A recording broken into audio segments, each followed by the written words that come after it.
I've given you the old gym cup, and I thought I would take the Don't Forget to Be Awesome. You know when you're in a new relationship and you don't take a poo at your partner's house? Because... Don't snap! I've done it already.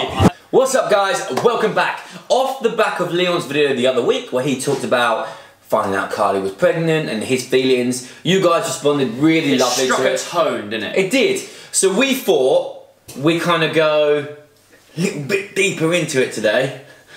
Wow. Right, so after that graphic physical metaphor that Jonathan just used in there, we're going to break down, because there's people out there who may be trying for children, haven't had children, and also the people who have had children. We want you to get involved in the conversation. Let us know your experience, because it's been a whirlwind, it's been phenomenal. But we're going to break it down and we're going to go trimester by trimester. This is what to expect when you're expecting trimester 1.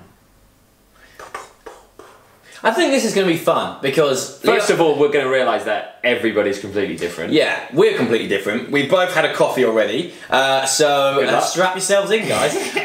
So, trimester 1, so that's like the first 12 or so weeks, 12 to 14 weeks. We'll say 14 weeks because that's when your first baby scan is, and everything in trimester 1 is leading to that scan. That's what you feel is the safety point. I think for me, finding out was epic. Like, I loved it. So Rose and I just basically stopped being so careful. I didn't want us to or ever feel like we were in a position where we put pressure on it. Like, I think it's hard enough to get pregnant anyway. I think all the stars have to align. Point as well, so I feel like with people we've worked with in the past, I think reducing stress. The way I like to look at it is your body has to be in a position where it goes, you know what? I'm so confident in how well I am right now. This is your body talking to itself. Oh, cool. I will go, do you know what? Yeah, let's create another little legend because we can do that right now. If you're super stressed or your body's not healthy, or I know there's loads of different complications and things that happen. I'm just talking about general health.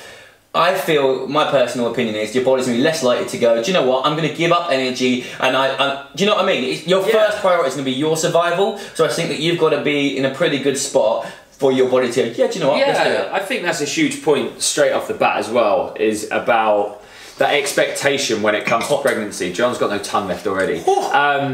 Because I think there is, all of the pressure as such is on the woman.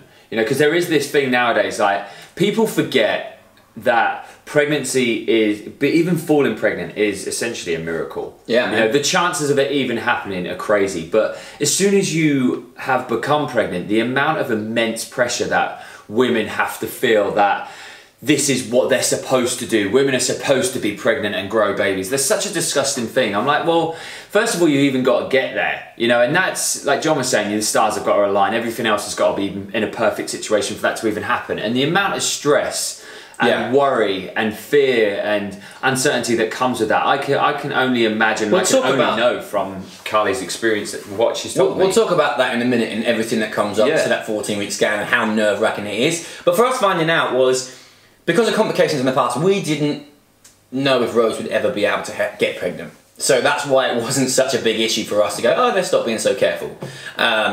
2 tries, mark that one up for the team, lads. So yeah, it was mega. Like, I was laying in bed, Rose did a test, found out, and started to panic. So I obviously got out of bed and walked into the loo, where she was peeing on the stick, basically.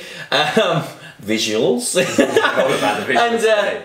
And I think she was like starting to freak out, and then saw how relaxed and how happy I was about it, and I think she drew a lot of strength in that. I know there was times later where she was sitting in a bath and she'd have a little tear, like, because she was just really happy that her body had let her do that because of previous complications, and just felt really, really lucky. So for us, it was, and I think it is for everyone, but for us in particular, it wasn't something that we'd ever know if we'd experienced. So as soon as it came, it was like, grab it with both hands and just run with it, which then made the 14-week scan and the first trimester even more stressful. Like, after Rose did 1 pregnancy test, she did 20 more in that first trimester. Bless her, she's an absolute ninja. Like, been sick every single day of her pregnancy. We're 24 weeks in, bar maybe 2 but 5 days maximum she hasn't been sick for. Some of these days so bad that she's just being sick all the time.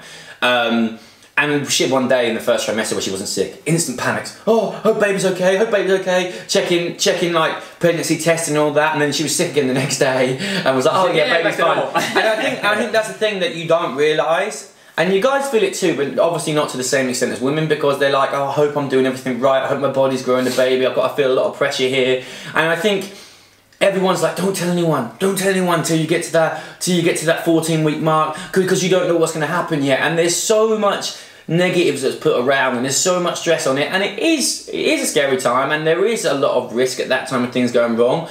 But we tried not to focus on them. It's really hard to not do that. But I think you'll find that as amazing as the first trimester is that you're pregnant, it's also really hard to get into your groove and just be so crazy excited. Yeah. Like, I kept saying to her, she's like, why aren't you excited? I was like, babe, I'm over the moon. But I'm just the way I am. I can't put everything into this until we get to that 14 weeks. Yeah. And that was only because everyone around me was saying, oh, just relax, don't get too excited yet. And everyone's just trying to tread you down a little bit and be careful. So I think I had a lot of that in my mind. But knowing what I know now, but it's easy to say once you've had that 14 scan. So much easier I've been to say now. Singing from the rooftops. Yeah.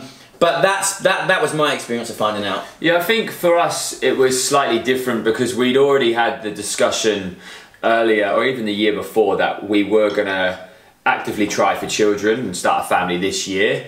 And how it actually happened, it was, I say, not an accident, but it was just like, it was one time. And I could literally, I know the moment. Oh, come on, dude! The moment it happened. Because like within that time frame, we were travelling quite a lot. So I was away. 30-second time frame. Yeah, so I was away, I'd come back, saw Carly, and then she was away, and then when we had our scans and everything, literally we knew exactly when this one time was, and it was literally the first time. Everything's a competition. Everything's a competition. Nothing but net. Yeah, but we just knew when it was, and for us a lot of it was, I don't know, I think it was because like we've watched so many movies and you hear so much of the glamorization of, you know, we kind of had this feeling when Carly came down with her pea-ridden stick and was like, oh, I think I'm pregnant. I just kind of giggled out of nervousness. Something I used to do on the videos sometimes when I didn't have anything to say. And it wasn't just pure elation. It was utter terror and excitement and uncertainty. It was like when somebody literally rips you out of your comfort zone and puts you, it's like that first day in a new job and you go, I have no idea what I'm supposed to do, how I'm supposed to do it, and where I'm supposed to go. That's literally how I felt. It was a mixture of, I'm really excited, this is phenomenal, this is everything that I want, followed by, oh, I'm worried because all my selfish indulgences, I'm not going to be able to go on holiday as much, and I'm not going to spend all my money on myself or us as a relationship. Really selfish things, which it was important for me to go through all of this process. And for the first couple of weeks, we didn't really speak much about it. We're just like, when it gets to that scan, the first scan, that's when we'll really start to talk about how our lives are going to change, and you know, our lives are essentially going to begin, you know, which is going to be amazing when the little one arrives. But for me, it was a lot more of a process of trying to be a lot more excited than what I actually was, because I think I had this feeling that everyone kind of says when you get pregnant, it's amazing and then it's all exciting. And just as John said, nothing really, especially for the guys, apart from mentally, nothing really happens over that first 12 to 14 weeks. You're just waiting. Every Thursday morning for us, you get woken up to the app. Oh yeah. Babe, let's watch the baby app and see where we're at the moment. Yeah. I pretend I don't like it, I secretly You're just kind of waiting and hoping that everything feels good and you can get to that point where you can share it publicly, and then you can, you know, obviously there's still worries, there's still risks at that point. There's risks all the way through, but the risks substantially drop. So for us it was like, felt like it should have been a lot more than what it actually was. It was just a case of, you know, that's just, most of it's hormonal and chemical. There's not really a great deal of physical changes. A lot more of it for Carly was mentally adjusting to the fact that there was something else inside her. Her body was essentially becoming a capsule for something else, which I can't even relate. I can't even compute that myself as a guy. I think we're completely different, Leon and I. And in my younger years, I spent a lot of time pleasing everyone. I was the one that would get people together to go to the beach and stuff like that. And as I got older, I kind of got out of that. So I don't go on as many holidays as Leon. I don't go out as much as Leon. My family's like That's they're like the most important thing in my life. And my friendship circle I purposely made quite small, so I can give those people that are important to me everything, and I get the same back. Sure, I have other friends, but I won't pretend that I put in as much time with them and I don't expect the same back. It's like, yeah, we'll go out, we'll have beers, we'll get drunk, but I'm probably not going to be knocking on the door asking for help when I'm in trouble. So I was never worried about any of that stuff changing. I think if I'm 100% honest, I was nothing but excited, and the reason for that is that I was brought up by my mum by herself, and she did beyond a fucking amazing job, like incredible, like no money, did charity, did work, pretty much all her money went to charity for the job she did, and she was amazing. We never went without anything. I don't really know how she did it, but what I did get is I got a load of really amazing values from my mum about hard work and about love. I didn't have a dad around, I didn't need one. Not until Brian came later. I didn't need one because I got all the love that I needed, and that's what I learned, that love and time is the most important thing you can ever give to a child.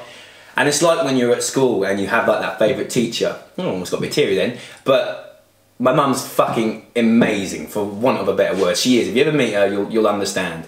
And I learned everything when I was younger. Sure, I got a lot of stuff from mum, which are not applicable to me, and they won't be applicable to my child. There was a lot of stuff that happened with my dad. It was a really horrible situation, and we were kind of running away from him. Well, we were. So a lot of the mechanisms I have, like with money and stuff like that, have come from a environment where we were backs against the wall defensive.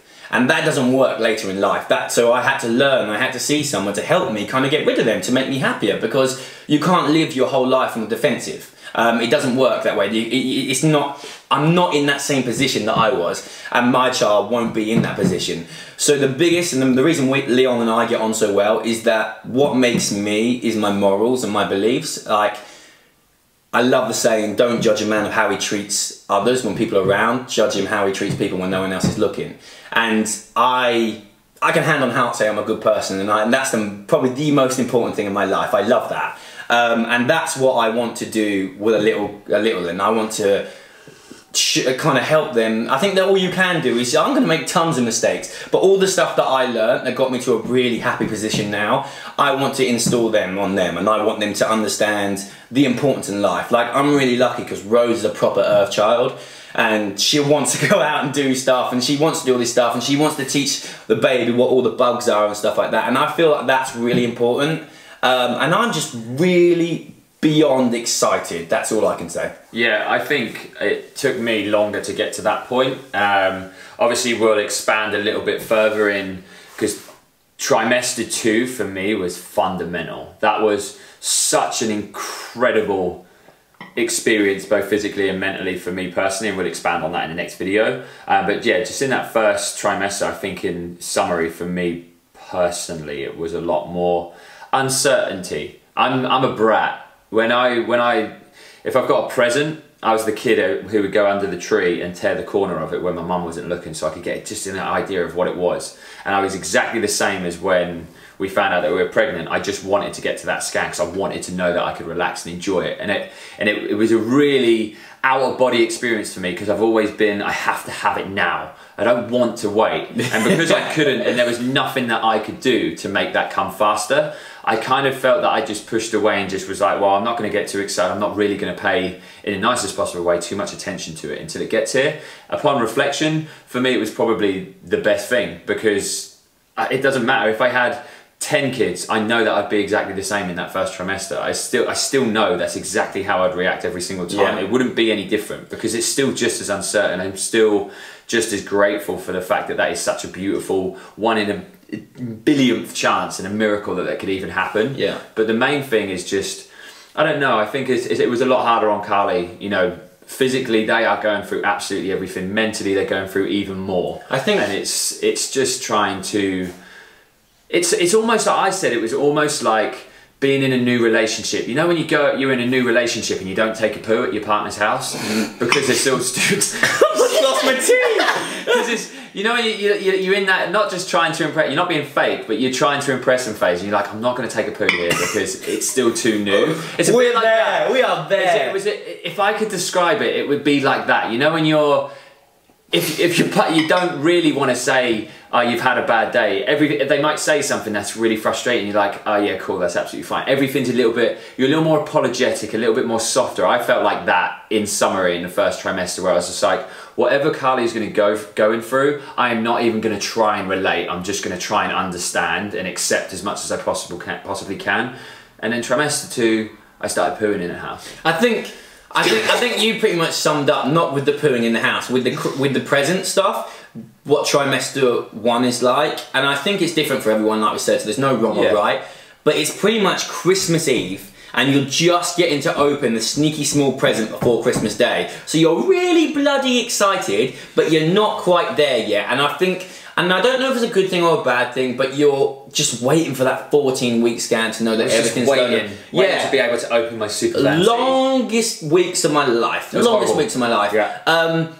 But it's all part of it, and it's all part of the fun. And some people will come into this and they'll watch this and it was a complete accident for them and they're shitting their pants. And some people will be like, we've been trying for ages and we're finally there. So it's different for everyone. Yeah, and you might even be nowhere even near thinking about having children, but please just remember that you don't have to be in that moment, you know, as John was saying, it's like in there, getting ready.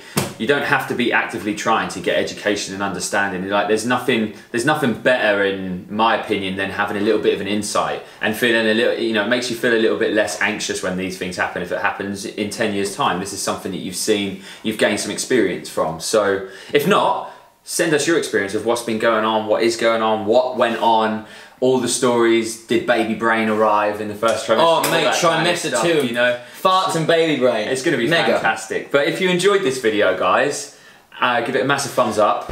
Put your comments below. Also, that's just as a like a sign of support for how, if anyone's pregnant at the moment, how amazing your other half is when it comes to pregnant. Hit that like button, because Rose is an absolute badass. Yeah. Like, oh, badass. Yeah. Like, the stuff that she does and has been through, like, she's not even thought about giving birth yet, and a lot of her dignity's been ripped away from her. She was sitting in the car the other day, and I come open the car door, and she's just covered in puke, just sitting there. Yeah. Going, will you give me a sick bowl? I was like, of course. And just trying to drive while I'm not being sick on herself. Yeah. Everyday things become a proper mission. Like, she's been sick on almost every day. Yeah, women are just absolutely badass. I was literally laying in bed with Carly last night, and we were talking about, we'd just come back from antenatal class, and we were talking about how it's been and all the rest of it, and she was just like, what do you think?